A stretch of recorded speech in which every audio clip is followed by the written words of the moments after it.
I was ignored by my husband. Then I started an affair with my client and lost my son in divorce. It wasn't supposed to be something serious. It was just for thrill, but now it's one of my biggest regrets. People of Reddit, have you ever made a mistake like this? How do you deal with the consequences of it? I know I fucked up big time and it kills me, but I don't know what else to do. My husband, age 45, and I, age 40, have been married for 7 years. We have a son, age 5. My husband and I met when one of our mutual friends set us up. We both were not looking for something serious at that point of time and were just having fun. However, we formed a connection and got together exclusively. We got married after dating for 2 years. My husband is a software engineer at Google. I work in the sales department of an insurance company. Our family life was going well. We had everything until I fucked it all up. It all started 5 months ago. My husband had gotten a promotion at work. He had to work extra hours after that. Whenever he came back home, he was always tired. We stopped getting intimate with each other. Every time I tried to initiate something, he would just shrug off, saying he was tired or some other excuse. His behavior was irritating me. To not be affected by his behavior, I started focusing on work. There was a client my company wanted to sign, and I was trying my level best to get him to sign with our company. My promotion depended on this client. His name is Jay, and he is 48 years old. Jay had some small fintech company, and if he got the corporate health insurance from our company, it would have been a huge deal for us. I was responsible for getting in contact with Jay and explaining to him everything he needed to know. My boss had told me that I should not leave any stone unturned and do everything required to get Jay's company with us. I understood his desperation. The insurance market was going really low at this point, and we needed all the clients we could to sustain us in the industry. My boss had also told me that instead of getting all professional, I should be friendly with Jay. That way, we can earn his trust. I did what I was told and stopped being very professional and rigid with Jay. I tried to not get frustrated with my husband's behavior, but it was easier said than done. The same thing would happen again, over and again. I got so mad that I asked him straight up one day, "What's going on?" I asked if he was not attracted to me anymore or if there was someone else. He told me it was nothing like that and that I was getting mad over nothing. "It's just the stress from work," he had said. I believed him and didn't initiate anything in the bedroom after that. I started putting all my focus on work. Our son had gone for the summer camp, so I didn't feel like going home after work. Earlier, whenever our son wasn't at home and we would get time alone, it would be our time filled with passion and intimacy. And now it was just lonely. We didn't even talk, forget about getting intimate. My meetings with Jay were going well. He was a funny dude, good-looking too. There are a lot of formalities and procedures about corporate health insurance, so we used to meet to discuss all that over meals. I tried to maintain a balance between professional and friendly with him, but failed real bad at that. Whenever I was having lunch or coffee with Jay, he would say something which sounded like flirting, but it used to be like in a very subtle way. But then I used to shrug it off. I knew he was single, but I thought that he was just being friendly and I was taking it in the wrong sense. One day over lunch, I spilled the water on my top by mistake, and I noticed Jay's eyes lingering on my cleavage. I quickly started talking about work or something, and then he started looking at my face. I really enjoyed the way he looked at me. It made me feel so good. It was probably because I wasn't getting any attention from my husband at home. I knew it was wrong to enjoy other men's attention when married, but my husband wasn't interested in me anymore. I was frustrated from all the times he had rejected my approach in bed. It had a bad impact on my self-esteem as well. Due to work, I had actually become sort of friends with Jay. He started taking me out for meals which were not related to work at all. I didn't mind it. I welcomed the distraction. In fact, my attraction to him couldn't be denied. I didn't mean for it to become anything. It was just a distraction from the awkward situation at home. My husband had started to spend most of his time in his office. By the time he was home, I used to be done with my dinner. He would have his dinner and then go to sleep. The home was merely like a hotel for him now. Since I had stopped taking any initiative towards him, he had also not made any move. And from the way he acted, I knew he wasn't going to make any move in the near future. I know it was wrong and I shouldn't have done that, but I couldn't control myself. When Jay took me out for lunch one day, I started rubbing my foot on his legs. The interest in his eyes was clear. I was tired of being neglected by my own husband. That night, I did what I shouldn't have done. I slept with Jay. I went to his home with him. The frustration of all the days made me do something I never had thought I would have done. I left for my home in the middle of the night while Jay was still sleeping. I didn't know what to say to him. As I got into my car, I saw I had 2 missed calls from my husband. I hoped to God that he had slept by the time I reached home. I didn't want to face him. When I reached home, I saw my husband was fast asleep. I felt a bit relieved and then went to take a shower. The next morning, when my husband asked me where I was last night, I just told him that I had some work meeting which ran late. He didn't even pay much attention to it and continued eating his toast. I felt guilty for lying to him, but his lack of interest in me was still bothering me. I had decided that I won't see Jay anymore. The contract with him was almost complete, so I won't have to face him much due to work, and I made a decision that it was just a one-night thing. I had a husband and a son. I couldn't be reckless like this. With this decision, I went to the office and tried to block the whole world out. My husband's different behavior had affected me a lot, and he didn't even have a clue. I focused on my work for the whole week. I spent my evenings at my desk because I knew no one was waiting for me at home like earlier. My son was still at the summer camp and wouldn't be back for another month. I tried to talk to him during the week, but he was always so busy with his activities that he didn't even have time to talk to me properly. At least he was having fun. Jay didn't contact me after that night. I sort of expected it. Even though I had decided that it was a one-night thing, it still felt weird that he didn't try to even call me once. I was leaving my office on Friday when I saw Jay waiting for me outside my office. To say I was surprised to see him would be an understatement. He came up to me and hugged me. He told me that he missed me. I was both shocked and surprised. I told him that we cannot repeat what happened that night. It was a mistake. Jay looked hurt with my words. I tried to let him go, but he didn't let me. He told me that he didn't believe me and that it was not a mistake. "You cannot deny the attraction between us," were his exact words. I'll be honest with you, all the moment he said this, my decision that it was only a one-night thing broke. I wanted to kiss him again, and so I did. He took me to his car in the parking lot and we got intimate with each other. I had never been intimate with anyone like this in a car. It was a new feeling, and I loved it. I told him that I'll call him later and then went to my car and drove home. I went to shower straight away. When my husband came home and went to sleep without even kissing me once, I decided that I was going to see Jay again that night. I thought that maybe what I'm doing is selfish and wrong, but at least I didn't feel neglected with him.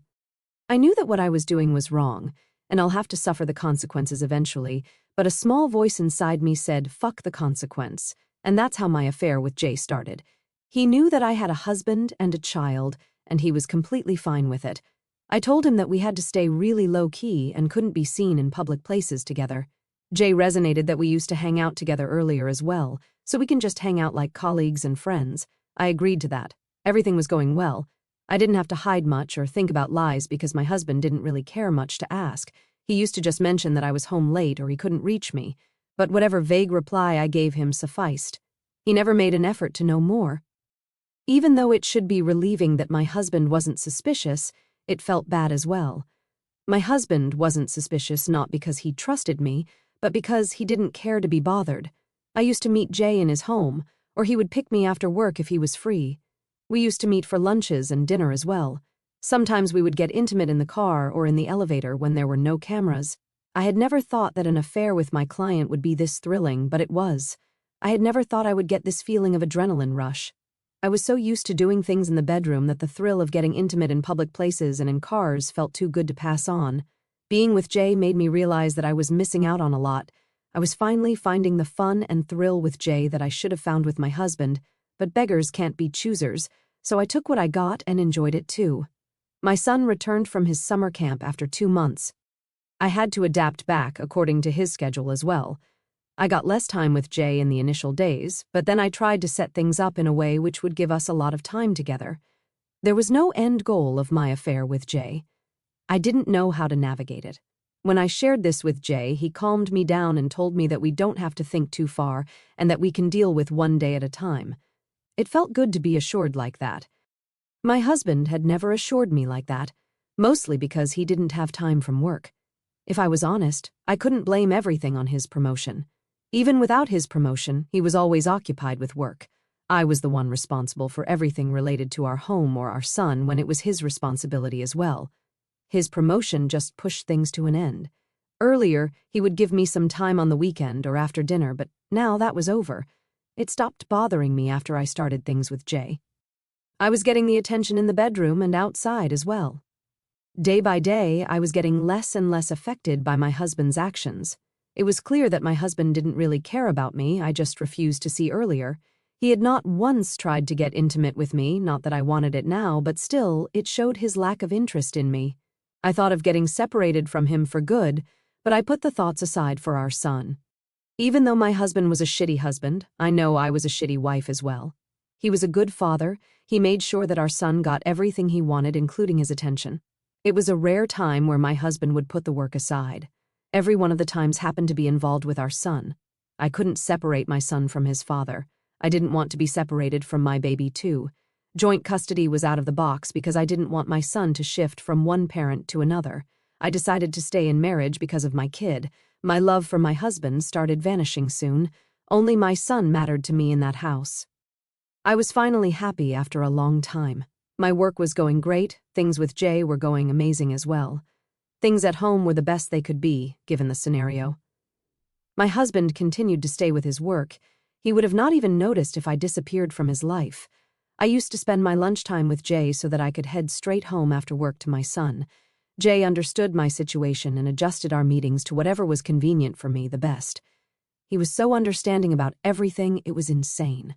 I thought everything was going according to what I had planned, but turned out that I was completely wrong. Everything had taken a quick and unexpected turn for the worst. One day my phone fell down the stairs when I was leaving for lunch with Jay.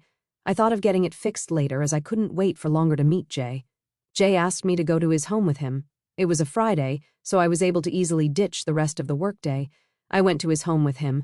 I went home around 6, which was the same time I usually went home after work. My son wasn't at home like he was supposed to be. Only Beth was there. Beth was the nanny we had hired to be there with him after he came back from school till me or my husband got home. Beth told me that my son had gotten a high fever in school and had to be rushed to the hospital. His teacher had called me many times but couldn't get through. My husband picked up the call and was there with him in the hospital. I rushed to the hospital. It was because of my stupid phone that my son was without me in that hospital. I saw my husband sitting with our son while our son was sharing some story about his school. I rushed to my son's side immediately. He was feeling better. My husband didn't ask me anything then. Soon, the doctor joined us and told us that my son had caught some flu and was fine to go home now. I took our son in my car to home, while my husband said that he needed to get to the office as he left his work in a hurry to get here. I went home and put our son to sleep after feeding him. I made a mental note to get my phone fixed the next day itself. I went to sleep in my son's room that night. I got up in the middle of the night around 2 a.m. to find my husband standing by the door. He was staring at me. I got scared at first, but then realized it was just him and released a breath of relief. I saw that he was still in his work clothes and asked when he got home.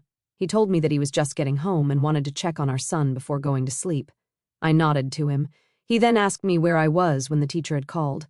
I told him that my phone broke down and that's why they were not able to reach me. He gave me a look like he didn't believe me. I pointed to my phone that was kept on the nearby shelf. Its broken screen was visible. He then told me that he knew I wasn't in the office. I called your office, but they told me that you had left for lunch and didn't come back, he told me. I was not surprised that he had called my office, it was sort of obvious, but I was so caught up with my son that I didn't think what to tell him. I just blurted about going to a meeting which ran late. He didn't give me any expression to tell me if he believed me or not. I hoped that he believed it, and then went back to take care of my son. The next day, I didn't go to the office to stay at home with my son, but I needed to get my phone fixed, so I left for a little while Beth was there with my son. I got a new phone as my phone would have taken too much time to get fixed.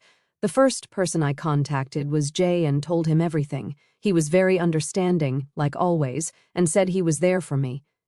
My husband didn't talk to me about anything after he asked me where I was. He just got ready and then left for the office in the morning.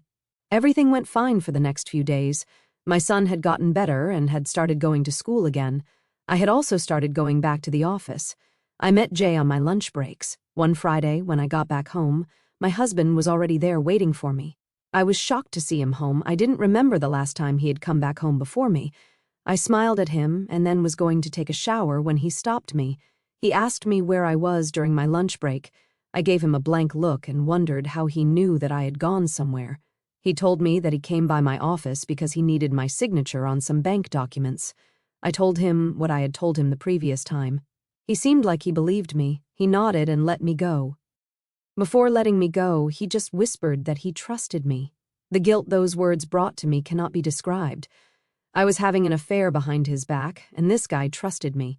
I was so overwhelmed with guilt that I couldn't stop crying in the shower. He hasn't been a good husband to me, but I wasn't a good wife to him either. It felt so wrong to know that he trusted me when I was sleeping with someone else. I knew that I couldn't continue this. I had two options. Either I had to come clean with my husband and end things with him, or to end things with Jay. I knew I had to make a decision, and the thought of losing any of them brought more tears. Jay was a good person, he'd been so good to me, but there was no future for us. I couldn't just leave my son and my husband. I thought it was finally time to end this thing between me and Jay. I had made up my mind and decided that after the weekend was over, I would meet him again. It would be the last time I met him. Turned out that it was too late to make that decision. The next day was a Saturday, and I had plans of staying home with my son. I didn't know what my husband was up to that day. He never used to tell me anything after his promotion. He was mostly always working, even on weekends. My husband didn't go to the office and instead stayed home with us. It was quite a surprise. The day before that also, he was home before me. Something inside told me that something was wrong, but I shrugged it off, thinking it was just my guilt and fear of being caught. My husband sat with me in the living room when our son had gone to the park with Beth. He told me that he needed to talk to me. His tone was so calm and neutral that I didn't think he knew about Jay and me. I was wrong about that. My husband knew. He told me calmly how he was aware of my affair. He said that he had his doubts when I started coming home late, but he got his confirmation after our son was hospitalized. He told me how he used to come by my office at lunchtime and watched me getting in the car with Jay. He showed me the pictures of me and Jay he had taken on his phone. I couldn't lie to him anymore. There wasn't any point anyway. He had pictures of me and Jay kissing each other. I was all over him in those pictures. I took the only option I had. I accepted it. He nodded and asked me how it all started. I told him how everything began. I told him that it all started after he got his promotion and started ignoring me. I told him everything I felt and how Jay made me feel wanted. He gave me a neutral expression throughout as I told him everything. I also told him how I was going to end everything on Monday. He didn't believe me. He laughed and told me that I didn't need to lie to him anymore. He was already aware of my dirty little secret. I told him that I was being honest with that, but he said that he cannot trust anything that came out of my mouth now. He told me that he was working really hard at work so that he could give us the life we wanted. He told me about his plans to take us on an international trip soon. I know that I wasn't a good husband, but I never cheated on you, he told me harshly and continued with, I wanted to provide everything to you and our son. I started crying after that. I couldn't hold my tears any longer. It didn't deter him from speaking what he had to say. He told me that he wanted to confront me the previous day itself, but he was giving me a chance to speak the truth by myself. That's why he had told me that he trusted me. He wanted to see my response. I had truly fucked up. He left me in the living room crying. He came back and gave me a glass of water. I was shocked at the gesture and then saw the envelope he was holding. I knew what was inside that envelope. I knew it was divorce paper, but I wasn't ready for it. I'd got them ready after I saw you in the parking lot, he said to me. I wasn't ready to leave him like this, but he was ready, so I hesitantly took the envelope from his hands. Like I had thought, it was divorce papers. I understood that it was my fault we were in that position, but it didn't make the pain any less. I read the papers only to find that he was asking for full custody of our son. I told him that he cannot do it. He told me it was for the good if our son stayed with him instead of me. I told him that I'm never going to sign it with those terms. He told me that it didn't matter what I wanted. He was going to make sure that he took my son with him. He said, it's best if I just sign it without any drama, and he'll let me meet my son. Otherwise, he'll tell my son that I was cheating on his father and he'll grow up to hate me. I couldn't believe my ears. I didn't know if he was being serious or not. How could he threaten me with something like that? Our son was 5 years old. Knowing something like that would break his heart. I knew that my husband would do anything to get what he wanted. It was possible that he would use my son like this. I had already hurt my son by having an affair, even if he didn't know that. It was still wrong on my part. I couldn't let him hate me. I tried to reason with my husband that there was no point in taking him away from me. My husband was already so busy with his work, it would be better if he stayed with me. I legit begged him to not do this. All my tears and begging fell on deaf ears. He stood by his decision and told me that I had 2 days to sign these papers. He also added how I would have to end everything with Jay immediately, or he'll show our son my pictures with Jay. I had no idea if he was being serious or not, but I couldn't risk my son getting traumatized by seeing his mother like that. I wanted a healthy future for him. I called up Jay after my husband left me in the living room and ended everything with him. Jay knew that my son was the most important to me, so he didn't argue or anything. He just told me to take care and to not hesitate to reach him if I needed something. He didn't know, but I was grateful for him. I called up my lawyer and told them about the custody terms in the divorce papers. He said that it was well within my rights to refuse to agree to those terms and that I can fight for sole custody. I couldn't tell him that my husband was blackmailing me to tell my son about my secret. I ended the call with him shortly. I knew there was no way for me. I had to lose my son either way. Either I refuse to sign this and he'll know about my secret and hate me forever, or I sign these papers and he will stay with his father. I chose the second option and signed the papers. I could stay far from my son, but I couldn't bear seeing hatred in his eyes. At least he'll have good memories to think about whenever he will remember me. My husband was satisfied with my signature on the paper and told me that he'll give me a week to explain to my son why I'm moving out of the house. He knew it was going to be so hard for me to tell my son that when I didn't even want to leave him. I was sure he was getting his revenge for making me suffer like this. I knew I had to suffer the consequences of my affair, but I never thought that I'd have to lose my son because of it. I didn't ask for a divorce earlier because of my son, and today I had to leave him. Telling my son that his mom is going away was the most heartbreaking thing I had to go through. He cried so much the first time I told him that I started crying myself. Even thinking about that makes me want to cry. With a lot of effort, I made him understand that Dad will take care of him and we'll keep meeting very soon. The pain in his eyes made me want to break down then and there. I pretended to be strong for my little guy. I spent the entire week with him, trying to savor all the moments. When Friday came around and I dropped him off at school, I told him that I won't be home when he gets back from school. He started crying again and I hugged him, telling him that I'll meet him very soon. My husband had seen me with my son throughout the week. I had some hope that seeing me so miserable will make him change his mind, but nothing. I had called the movers to move my luggage to my company's apartment. I could only get that in such short notice. While I was getting out of the home, my husband was there. He showed no emotions, neither did I expect him to. He had no emotions for me. He told me that he had filed for the divorce and that his lawyers will be in contact with me for everything after that. I nodded to that. I told him to take care of our son well and that I was sorry for everything. He told me that he'll take care of our son. He said I didn't need to worry about our son anymore. I didn't say anything after that and left the house. It has been more than a month since all this happened. The divorce process is still going on. Our divorce lawyers had told us that since it's an uncontested divorce, it will be over soon. I have shifted to the accommodation provided by the company. I didn't have the energy to look for anything else. My ex-husband has allowed me to talk thrice to my son. I miss him so much it hurts my heart. The only relief is that my son is being treated well. My husband has always been a good father. I knew he'll take care of my son well. My boy told me that his dad comes back home early after work and then plays with him. It was bittersweet to know that only if he had come home early for me, we wouldn't have been in this situation right now. I know I cannot fault him for my infidelity, but it hurts to know that he couldn't make these changes in his life when I was there. I try to focus on my work now since I have nothing else to do. I never contacted Jay after that call in my home. He hasn't tried to contact me either. I'm grateful for that. I don't think I could continue anything after being away from my son like this. The regret of having an affair is too heavy on my heart. I wish I had never done anything. If I hadn't acted on impulse and didn't start my affair with Jay, I still would be living with my son, and maybe my husband would have started giving me some attention back after some time. I wish I had waited instead of cheating on him like this. Update: it has been 2 months since I left the house. Our divorce has been finalized by the court. When my lawyer asked if I wanted anything from my husband, I straight up refused. I didn't want any of his assets. All I wanted was my son, and since I couldn't have him, anything else didn't interest me a bit. My husband has already moved on. My son told me that he saw Beth, the nanny, coming out of Dad's room in the morning. I was shocked at that. Beth was in her early 30s. Was this easy for him to move on? I thought to myself, but then another thought came to me that I was no one to say this when I had an affair which ended our marriage. It still felt bad, though.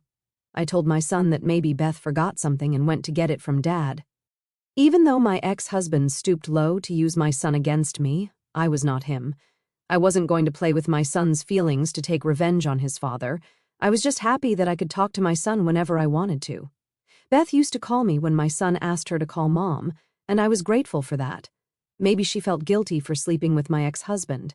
I still appreciated her doing this. I even took my son on weekends with me. The little time I get to spend with him has become the highlight of my life. He makes sure to tell me every little detail so I don't miss out on anything. The regret of starting the affair hasn't gone away. It hit especially hard when I had to drop my son back to his father's house, to the same house which used to be mine as well. Update: it has been a year since my last update. My son just turned 6 last month. He has adapted to the changes really well. He stopped crying for me 6 months after I had left the house. Now he just gives me a smile when I drop him off. It's a mixed feeling to see him smiling, like that it feels a bit better that I'm not the reason my son is crying, but it also hurts as I worry if he misses me or not. Also, my ex-husband has gotten engaged with Beth. They are set to marry within 6 months. Even though I was the one who cheated, it still hurts to see him with someone else. It really did hurt me seeing them together in the house I had built with him. I got to know about their engagement when I went to drop my son back to my ex-husband's place. He was kissing Beth in a very intimate way. I couldn't remember the last time he had kissed me like that. I coughed to indicate my presence. While Beth got shy after seeing me, my ex-husband acted rather pleased that I had seen that. My eyes then fell on the ring on Beth's ring finger. My ex then informed me that he and Beth had gotten engaged and planned on getting married soon. I managed to smile. The look on my ex's face told me that he enjoyed that I felt hurt. He then kissed her again, and I knew he was taking revenge for me cheating on him. I left after kissing my son on the cheeks. I would like to thank everyone who didn't judge me and offered support and empathy. I don't know you all personally, but it meant a lot to me. The story may have ended, but its aftermath opens up a larger discussion about the true boundaries in relationships. What happened in this family was not born in a single moment of betrayal, but slowly shaped by silence, exhaustion, loneliness, and the quiet misunderstandings that grow when people stop truly seeing each other. A marriage that once started with connection gradually became a structure where 2 adults lived parallel lives, one buried in work, the other starving for attention and reassurance. In that vacuum, a temporary comfort appeared, and a decision made in frustration eventually reshaped an entire family's future. Stories like this echo through many households where people are taught to endure rather than communicate. Society often praises sacrifice and responsibility, yet it rarely teaches couples how to protect emotional intimacy once life becomes demanding. Work becomes proof of love. Silence becomes mistaken for patience. Neglect becomes normalized because it is wrapped in the language of providing for the family. At the same time, personal weakness, like the search for validation outside a marriage, is often judged in isolation, without acknowledging the emotional drought that sometimes precedes it. None of this excuses betrayal, but it does reveal how easily relationships fall into destructive cycles when unmet needs remain unspoken. When I step back from this story, I realize something important. The tragedy here is not only the affair, but the moment when 2 people stopped confronting the truth of their unhappiness. And maybe that is where you and I come into the picture. It is easy to read a story like this and decide who the villain is, but real life is rarely that simple. Boundaries, honesty, and accountability are uncomfortable because they force us to disrupt what looks like stability. Yet sometimes telling the painful truth, or refusing to live inside quiet resentment, is not the act that destroys a family. In many cases, it is the only chance to save it. I think about the courage it takes to speak up before resentment hardens into something irreversible. To say, I am lonely. To say, I need you here with me. To say, something is breaking between us. Those conversations are terrifying because they risk conflict, rejection, and disappointment. But avoiding them carries its own cost, and that cost often appears years later when the damage can no longer be undone. Watching this story unfold, I cannot help but feel that the most painful part is not the divorce, the new relationships, or even the regret. It is the quiet realization that a different path might have existed if someone had spoken honestly sooner. Because sometimes the line between loyalty and loneliness becomes dangerously thin. So let me leave you with a question that many families quietly face but rarely discuss. If you discovered that the person you loved had betrayed you after years of emotional neglect and silence between you, would you see their actions only as unforgivable betrayal? Or would you also ask whether the relationship had already been breaking long before the affair ever began?